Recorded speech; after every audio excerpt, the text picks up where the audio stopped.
الحمد لله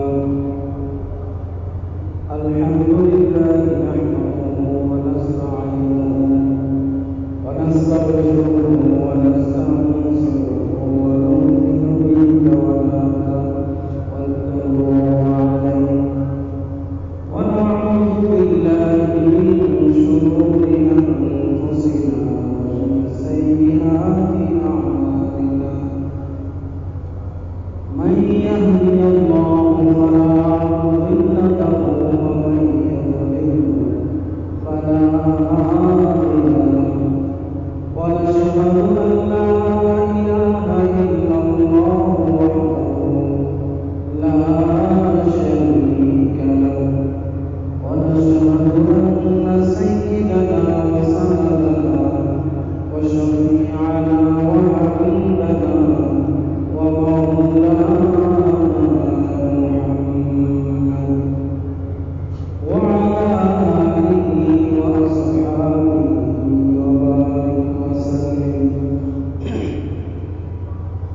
أما بعد فأعوذ بالله من الشيطان الرجيم بسم الله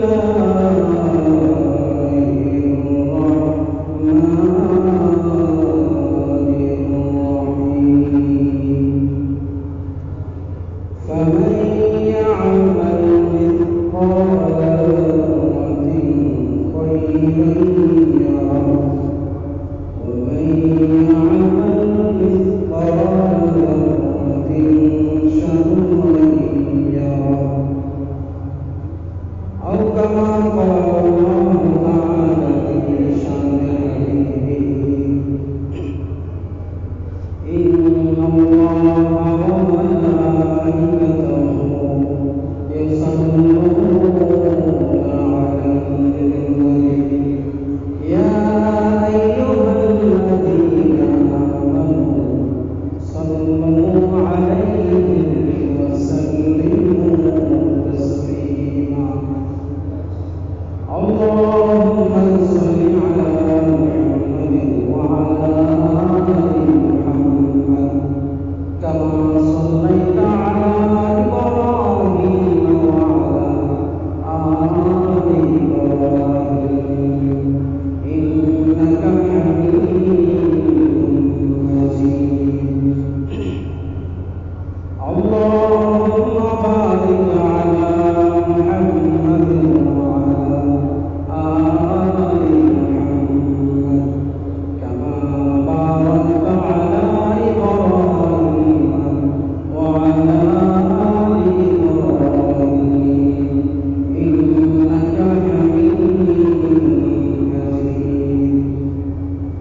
بلغ العلا بكماله كشف الدجى بجماله حسنت جميع خصاله صلوا عليه وعلى সম্মানিত উপস্থিতি মহান আল্লাহ রাব্বুল আলামিনের দরবারে অসংখ্য শুকরিয়া যে মহান আল্লাহ রাব্বুল আলামিন আপনাকে আমাকে শুক্রবার সকালের দিনে মহান আল্লাহর হুকুম করে নামাজ আদায় করার জন্য একত্রিত হওয়ার তৌফিক দান করেছেন। এজন্য সকলে বলি আলহামদুলিল্লাহ। লাখো কোটি মানুষের মধ্যে মহান আল্লাহ রাব্বুল আলামিন আমাদেরকে সুস্থ রেখেছেন। কোনো প্রকার অসুস্থতা বা কোনো প্রকার ক্ষতি রাখেন নাই। এজন্য আবারও আল্লাহ শুকরিয়া আদায় করি আলহামদুলিল্লাহ। বহু মানুষ হাসপাতালে অসুস্থ অবস্থা আছে, ঠিক না? আল্লাহ তো আমারও আপনার সুস্থতা আসতে পারে, ঠিক না? আল্লাহ তাআলা একটা অনুগ্রহ করেন। যদিও অসুস্থতা হলো আল্লাহর একটা নিয়ামত, এই জন্য আল্লাহ শুকরিয়া আদায় করা দরকার। কারণ আল্লাহ তাআলা অসুস্থতা দিয়ে সুস্থতার নিয়ামতকে দেওয়ার জন্য আল্লাহ অসুস্থতা দিয়ে থাকেন। তবে অসুস্থতার নিয়ামতটা এটা আমাদের জন্য কষ্টকর, আমাদের জন্য একটু অস্বস্তিকর। সুস্থতার নিয়ামতটা আমরা সবাই জন্য আল্লাহ তাআলার কাছে অসুস্থতা নিয়ে রাগারাগি করা যাবে না। আল্লাহ তাআলার কাছে চাইতে হবে, আল্লাহ অসুস্থতার নিয়ামতটাকে তুমি সুস্থতার নিয়ামত দ্বারা পরিবর্তন করে দাও। এই হচ্ছে বলা যাবে না যে আল্লাহ আমার ঘরের সময় করে না, একটু জ্বর করে 2-3 দিন জ্বর থাকলে চিন্তা করেন আল্লাহ তাআলার কাছে বলে আল্লাহ আমার এই দেখছি এরকম অসুখ করি না যে আল্লাহ তুমি কারো কারো অসুখ করে আমার এই দেখছি, এরকম বলা যাবে না। বলতে হবে আল্লাহ তাআলা অসুস্থতার নিয়ামতটা সুস্থতার নিয়ামতটা তারা পরিবর্তন করে দেয়। তো ভাই আজকে হচ্ছে আরবি মাসের প্রথম মাস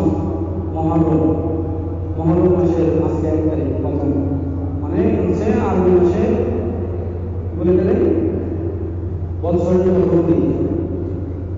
আমরা দেখেন আমরা কেমন মানে উদাসীন, আমরা কেমন মানে বেখেয়ালি হয়ে গেছি।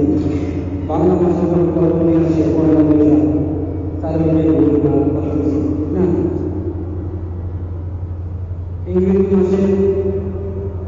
ইংরেজি মাসের প্রথম দিন 31st নাইট রাত্রে পালন করে দিনের বেলা সারা পৃথিবীতে কত কিছু, কিন্তু আরবি মাস আজকে আরবি মাসের প্রথম দিন আমাদের আমরা জানি না। 90% মুসলমান পাওয়া যাবে আরবি মাস আজকে প্রথম দিন আমরা জানি না। তো ভাই মহরম মাসে কিছু ফজিলত কোরআন হাদিসে পাওয়া যায়। রাসূল সাল্লাল্লাহু আলাইহি ওয়াসাল্লাম বলেছেন যে এই মাসটা হচ্ছে আল্লাহ তাআলার কাছে প্রিয় মাস হচ্ছে রমজান মাস। রমজান মাসের পরে আরো অন্যান্য মাসের থেকে সবচেয়ে ফজিলতপূর্ণ এবং প্রিয় মাস হচ্ছে মুহররম মাস। মুহররম মাসে আশহুরুল মাহরুমাত বলতে একটা শব্দ আছে, বলছে হারাম মাস। আল্লাহ তাআলা 4টা মাসের মধ্যে যাবতীয় পাপাচার যুদ্ধ বিগ্রহ এগুলোকে হারাম ঘোষণা করেছে। তার মধ্যে সবচেয়ে বেশি যেটা ফজিলতপূর্ণ তা হচ্ছে মুহররম মাস। তারপরে হচ্ছে যুদ্ধ চিহ্ন, তারপর 4টা মাসে আল্লাহ তাআলা যুদ্ধ বিগ্রহ রক্তপাত এগুলো হারাম করেছে, করতে নিষেধ করেছে, অন্যায় পাপাচার করতে নিষেধ করেছে। তার মানে কি আল্লাহ কি অন্যান্য মাসে এই পাপাচার করতে আদেশ করেছেন? এরকম না, নিষেধ করেছেন, কিন্তু এই মাসগুলোতে আরো বেশি নিষেধ করেছেন। এটা কেন? এটা কিভাবে? মনে করেন আমরা মানে গান বাজনা করে অনেকে, গান বাজনার আসর শোনে, তো গান বাজনা তো এমনিতেই হারাম, কিন্তু আপনার এলাকার মুরব্বী বললো যে গান বাজনা করা যাবে না, আমার এলাকায় কমপক্ষে করা যাবে, কিন্তু আপনারা কি করলেন বা আমরা এরকম কি করলাম বা এলাকার যুবকরা করলো, গানের একটা আসর জমাইল, কিন্তু যে মুরব্বী নিষেধ করলো পরে এসে সেই আসরের সভাপতি হলেন। তাহলে কি হইল? একে তো হারাম, তার উপর আবার যে নিষেধ করলো তারা নিয়ে আসা সভাপতি হলেন, তাহলে বেশি হারাম হলো না? ঠিক এরকম এমনি পাপাচার অন্যায় কাজ করা হারাম, কিন্তু এই মাসগুলোতে আরো বেশি হারাম। যদি করেন তাহলে চরম অন্যায় হবে। তো মুহররম মাস, এই মাসে অনেক ফজিলত। এই মাসে পৃথিবীতে অনেক ঘটনা ঘটে গেছে। সবচেয়ে বেশি আমরা যেটা মনে রাখি, মানে সবার মনে যেটা আছে সেটা হচ্ছে কারবালার ইতিহাস। এটা হচ্ছে সর্বশেষ মুহররমে যতগুলো ঘটনা পৃথিবীতে ঘটছে তার মধ্যে সর্বশেষ যে ঘটনা হচ্ছে কারবালার ইতিহাস। আসলে আমাদের মধ্যে একটা ভুল মানে চিন্তাধারা, আমাদের মধ্যে একটা ভুল ইতিহাস আমাদের মধ্যে রয়েছে, আমরা জানি। সেটা হচ্ছে কারবালা। আমরা মনে করি কারবালা সেই ঘটনার কারণে সম্ভবত মুহররম মাস সম্মানিত। আসলে ঘটনাটা এরকম না। মুহররম মাস আগে থেকেই সম্মানিত, সৃষ্টি লগ্ন থেকেই মুহররম মাস সম্মানিত। আল্লাহ তাআলা পৃথিবী যখন সৃষ্টি করেন, পৃথিবী সৃষ্টি করেছেন এই মুহররম মাসে। এবং হযরত আদম আলাইহিস সালামকে যখন পৃথিবীতে প্রেরণ করার পরে হাওয়া আলাইহিস সালাম আর আদম আলাইহিস সালাম দুজনকে দুই দেশে প্রেরণ করেন। তো অনেক দোয়া কান্নাকাটির পরে আদম আলাইহিস সালামের সাথে যখন হাওয়া আলাইহিস সালামের মিলন হলো, সেই দিনটা ছিল এই মুহররম মাসের 10 তারিখ। পৃথিবীর আরেকটা ঘটনা আছে হযরত মূসা আলাইহিস সালামের। হযরত মুসা আলাইহিস সালাম কে ছিলেন? একজন নবী ছিলেন, ঠিক না? আমরা জানি না অনেকেই নাম, কিছু হানা বললেন তো বলবো যে কথা মনে বুঝতেছেন না। মুসা আলাইহিস সালাম কি ছিলেন? একজন নবী ছিলেন। হ্যাঁ, একজন নবী রাসূল ছিলেন, একজন সম্মানিত নবী, বড় 4 জন নবীর মধ্যে উনি একজন। তো মুসা আলাইহিস সালাম তার উম্মতকে কালেমার দিকে দাওয়াত দিতেছেন, কালেমার দাওয়াত উম্মতের মধ্যে পৌঁছে দিতেছেন। বনি ইসরাঈল তার মানে তার গোষ্ঠীর নাম, সেখানে পৌঁছে দিতেছেন। তার এগেইনস্টে কে ছিল, মানে তার প্রতিপক্ষ কে ছিল? ফেরাউন। ফেরাউন মুসা আলাইহিস সালামকে মারার জন্য প্রথম থেকে সেই মানে যৌতুকি যখন বললো যে তোমার ধ্বংস মানে তোমার এই রাজ্য ধ্বংস করার জন্য আল্লাহ তাআলা যখন পাঠাইতেছেন, তখন থেকে সে উঠে পড়ে লাগছে যে এই লোক যেন পৃথিবীতে আসতে না পারে। তো আল্লাহ তাআলা অলৌকিক কাণ্ড দিকে যাচ্ছে না, ঘটনা লম্বা। আল্লাহ তাআলা মুসা আলাইহিস সালামকে দুনিয়ায় পাঠাইলেন। তারপর মুসা আলাইহিস সালামকে দিয়া আল্লাহ তাআলা দিনের দাওয়াত পৌঁছাতে শুরু করলেন। একটা সময় এরকম হলো যে মুসা আলাইহিস সালাম ফেরাউন মুসা আলাইহিস সালামকে মেরে ফেলার চিন্তা ভাবনা করলেন। মুসা আলাইহিস সালাম বনী ইসরাঈলের লোকদেরকে নিয়ে লোহিত সাগরের এদিকে দৌড়াতে লাগলেন। ফেরাউন পিছন পিছন সৈন্য সামন্ত নিয়ে দৌড়াতে লাগলেন।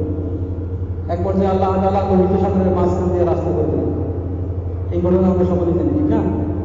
তো সেই রাস্তা দিয়ে মুসা আলাইহিস সালাম তার কওম নিয়ে পার হয়ে গেলেন, আর ফেরাউন সেই লোহিত সাগরের মধ্যে ডুবে পড়ল। মুসা আলাইহিস সালাম যেই দিন এই লোহিত সাগর পার হয়ে যায় পৌঁছিলেন, মানে নিরাপদ জায়গায় পৌঁছিলেন, ওই দিনটা ছিল 10 মুহররম। তাহলে বলেন মুহররম মাসটা কি সেই কারবালার ইতিহাসের কারণে সম্মানিত, নাকি আগের থেকেই সম্মানিত? আগের থেকেই সম্মানিত। কিন্তু আমাদের মধ্যে একটা ভুল ইতিহাস আমাদের মধ্যে প্রচলিত, এটা তার চক্রান্ত। দেখেন 10 মুহররম যখন আসে, তখন মানে কিছু লোক আছে কি করে, তাজিয়া মিছিল বের করে। তাজিয়া মিছিল বের করে না? দেখছেন তো আপনি, মিডিয়া এটা প্রচার করে, তাজিয়া মিছিল হইতেছে। আপনি দেখেন সারা বাংলাদেশে কয়টা তাজিয়া মিছিল হয়? কয়টা হয়? কিন্তু এটা মিডিয়া এমন নয় প্রচার করে বলতে সারা বিশ্বে মানে তাজিয়া মিছিলে হইতেছে, এরকম কিছু প্রচার করে। সত্যি বলতে তাজিয়া মিছিলের ব্যাপারে কোরআন ও হাদিসে কোনো উল্লেখ নেই। কিসের তাজিয়া মিছিল? তাজিয়া মিছিল হাই মিছিল, শরীরে আঘাত করে কি?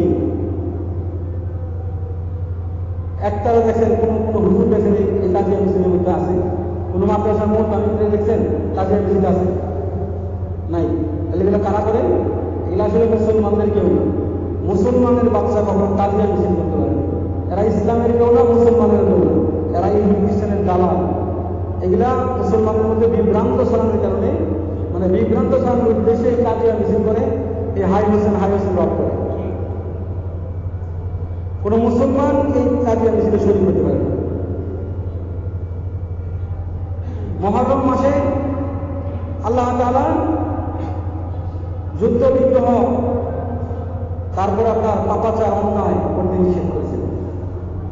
কেন? এটা আল্লাহ তাআলার কাছে সম্মানিত মাস। এই মাসে আল্লাহ তাআলার বেশি বেশি ইবাদত করার কথা বলেছেন। বিশেষ করে 10 মুহররম রোজা রাখার কথা বলা হয়েছে। হযরত মুহাম্মদ সাল্লাল্লাহু আলাইহি ওয়াসাল্লাম যখন মক্কা থেকে মদিনায় হিজরত করে মদিনায় যায়, দেখলেন কিছু লোকজন মানে ইহুদিরা, এরা হচ্ছে 10 মুহররম রোজা রাখে। জিজ্ঞেস করলেন তোমরা কেন রোজা রাখো? তো ইহুদিরা বলল যে এই দিনে আল্লাহ তাআলা আমাদের নবী হযরত মুসা আলাইহিস সালামকে লোহিত সাগর পার হইয়া নিরাপদ আশ্রয় নিয়ে আসছিলেন, তার শুকরিয়া স্বরূপ আমরা এই দিন রোজা রাখি। রাসূল সাল্লাল্লাহু আলাইহি ওয়াসাল্লাম বললেন যে আসলে মুসা আলাইহিস সালামের উম্মত হিসেবে তোমরা যতটুকু দাবিদার, আমি নবী হিসেবে তো মুসা আলাইহিস সালামের আরো বেশি হকদার তার শুকরিয়া আদায় করা।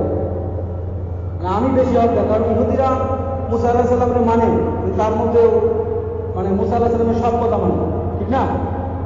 কারণ মুসা আলাইহিস সালাম বলে গেছেন এক সময়ে মুহাম্মদ সাল্লাল্লাহু আলাইহি ওয়াসাল্লাম নামে একজন নবী আছে, তিনি শেষ নবী হবেন, তোমরা যদি তারে পাও তাহলে তার অনুসরণ করো। কিন্তু তারা তো মুহাম্মদ সাল্লাল্লাহু আলাইহি ওয়াসাল্লাম অনুসরণ করে না, তার মানে কি মুসা আলাইহিস সালামের কথা তারা শুনে নাই, সুতরাং তারা কি মুসা আলাইহিস সালামের উম্মত আছে না গেছে?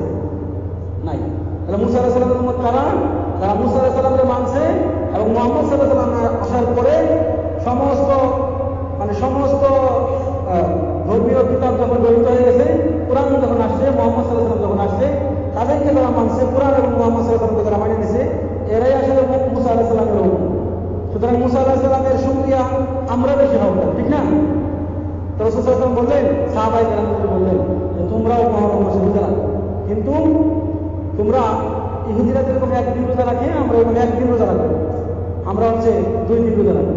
কারণ সাল্লাল্লাহু বলছেন মান তাশাব্বাহা বিকাউমিন ফাহুয়া মিনহুম, মানে কেউ যদি কারোর সাথে সাদৃশ্য রাখে, যে যার সাথে বন্ধুত্ব রাখবে, সাদৃশ্য রাখবে, কালকে আমাদের মাঝে সে তার সাথে হাসন নাসন হবে। তো ইহুদিরা মনে করেন একদিন রোজা রাখে, আপনি যদি একদিন রোজা রাখবেন তাহলে ইহুদিদের সাথে আপনার সাদৃশ্য হয়ে গেল না? তাহলে যদি ইহুদির সাথে আপনার হাসর হয় তাহলে তো অবস্থা খারাপ, ঠিক না? এখানে রাসূল সাল্লাল্লাহু আলাইহি ওয়াসাল্লাম বলছেন যে ইহুদিরা যেহেতু একদিন রোজা রাখে আমরা একদিন রোজা রাখবো, আমরা হচ্ছে 2 দিন রোজা রাখবো। রাসূল সাল্লাল্লাহু আলাইহি ওয়াসাল্লাম বলেন যে হয়তো তোমরা আগের দিন মিলায় নাও অথবা পরের দিন মিলায় নাও। আরেকটা হাদিসে রাসূল বলছেন যে 9 তারিখ রোজা রাখো, 9 তারিখ এবং 10 তারিখ 2 দিন রোজা রাখো মুহররম। এই হচ্ছে মুহররমের আমল। আর মুহররমের এই রোজাটা রাসূল সাল্লাল্লাহু আলাইহি ওয়াসাল্লাম বলেন যে রমজান মাসের পরে, রমজানের রোজার পরে যত রোজা আছে সবচেয়ে ফজিলতপূর্ণ রোজা হচ্ছে মুহররমের রোজা। উনি বলেন যে আল্লাহ তাআলা রমজান মাসের রোজা ফরজ করছেন আর আমি তোমাদের জন্য এই মুহররমের রোজাকে সুন্নাত করে গেলাম। তাইলে মুহররম মাসে কি আমল হবে? তাজিয়া মিছিল করা, তাজিয়া মিছিল করা, হাই মিছিল করা আর সুখ পালন করা না। মুহররমের হবে শুকরিয়া আদান রোজা। আল্লাহ তাআলা এদিন আমাদের নবী হযরত মুসা আলাইহিস সালামকে নিরাপদ আশ্রয় নিয়ে গেছিলেন, এই জন্য আমরা শুকরিয়া আদান স্বরূপ আমরা আল্লাহ তাআলা রোজা রাখবো, ঠিক না? তাহলে আমাদের মধ্যে এই ভুল ইতিহাস যারা সরাইছে আমরা কি এটা মানবো? কখনোই না। ওলামায়ে কেরাম কাছে জিজ্ঞেস করি কার কি লেখা, এগুলা পড়ে আর কি বলে না বলে এগুলো শুনে আমরা মানে ওই দিকেই লাগবো। একজন আলেমের কাছে জিজ্ঞেস করে, একটা মসজিদের ইমাম সাহেবের কাছে জিজ্ঞেস করেন যে হুজুর আসলে 10 মুহররম কি, মুহররম মাসের ফজিলত কি, এদিনে কি আমল, এগুলো জিজ্ঞেস করেন, সেটা করি। তাহলে রমজান, এই মুহররম মাস আল্লাহ তাআলার কাছে রমজান মাসের পরে অধিক প্রিয়, ঠিক না? জায়গার মধ্যে যেরকম অনেক মানে জায়গার মধ্যে সব জায়গা আল্লাহ তাআলার কাছে প্রিয় না, অনেক জায়গা আল্লাহ তাআলার কাছে প্রিয়, ঠিক না? কারণ মসজিদ আল্লাহ তাআলার কাছে সবচেয়ে প্রিয়, প্রিয় কিনা? অন্যান্য জায়গা থেকে মসজিদ সবচেয়ে প্রিয় না?